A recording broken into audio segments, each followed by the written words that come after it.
Right now, somewhere in Virginia, a buyer is walking one of your competitors' properties. Not during due diligence, not even after an offer, right now, before the seller even knows they're interested. And by the time that seller gets an offer, that buyer already knows more about the property than the seller does. That is the game, and most owners in this market have no idea it's being played. My name is Justin Ferguson, Senior Vice President of Investments at Marcus Millichap. I've closed over $450 million in apartment transactions right here in Virginia, which means I have sat in both rooms, the seller's room and the buyer's room, hundreds of times. I know what sellers believe about their properties, and I know exactly what buyers think when they look at those same properties. And I'm going to show you today with a real deal and real numbers exactly how wide that gap is. And here's what I want you to hold on to. Recently closed and listed a portfolio in Portsmouth, Virginia called the Old Town Portfolio. 61 units, historic buildings, below market rents, and a debt coverage ratio acquisition of 0.96, which means technically the current income on this property did not fully cover its own mortgage payment. Buyers competed over it, multiple offers, we closed above asking price. By the time this video is over, you will understand exactly why that happened. And more importantly, you will understand what it means for your property, because what those buyers saw in Old Town Portfolio, they're also looking for in every asset they underwrite in this market right now. But first, the seller almost didn't list it. He had been told by people he trusted that below market rents and deferred maintenance were going to hurt him. He thought the buyer pool would be thin. He thought he would spend 6 months fighting over the price. And I want to come back to that at the end, because how that conversation went is the most important part of this entire story. See, most apartment owners have never been in a buyer's underwriting meeting. You've never been on the other side of the table. You've gotten an offer, maybe you even closed a deal. You've never sat in the room where his buyer and his analyst pull up your property on a spreadsheet and start tearing it apart line by line before you even know they're looking. I have, hundreds of times. And I'm going to tell you something today that most brokers will never tell you, because most brokers are too afraid of making you uncomfortable.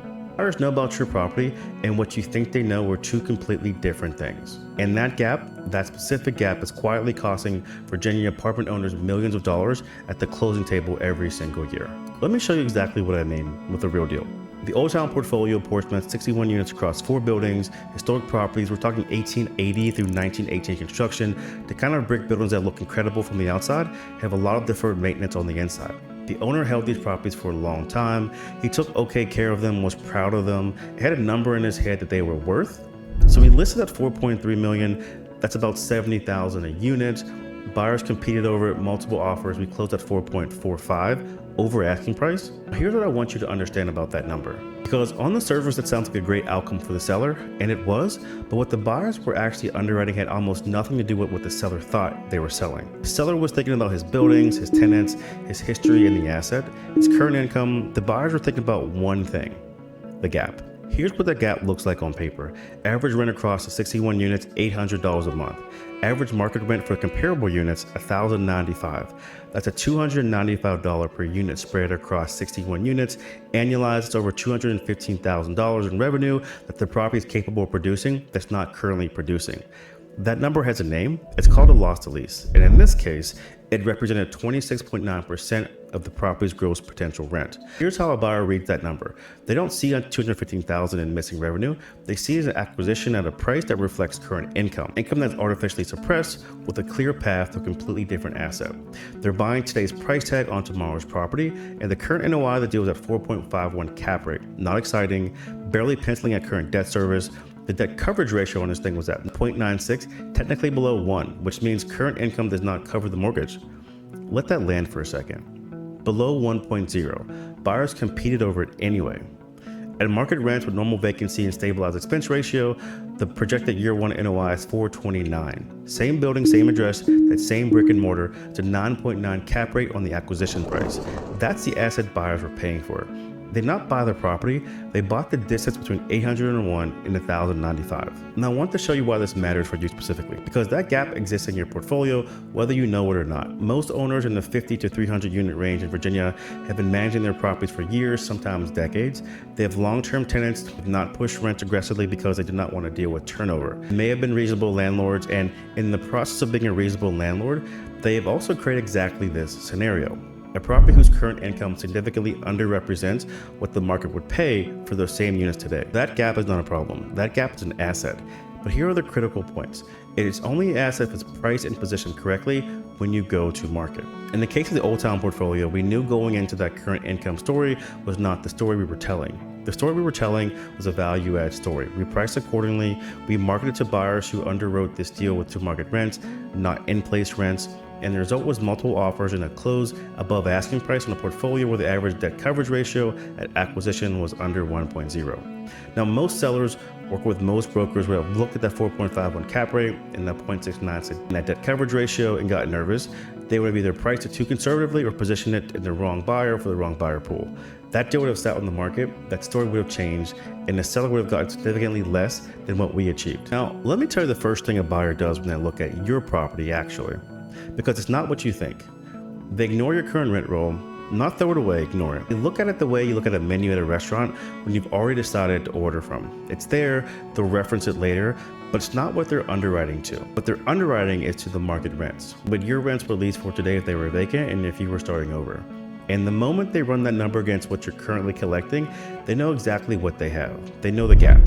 They know what they're willing to pay for the gap, and they know whether your asking price reflects that gap correctly.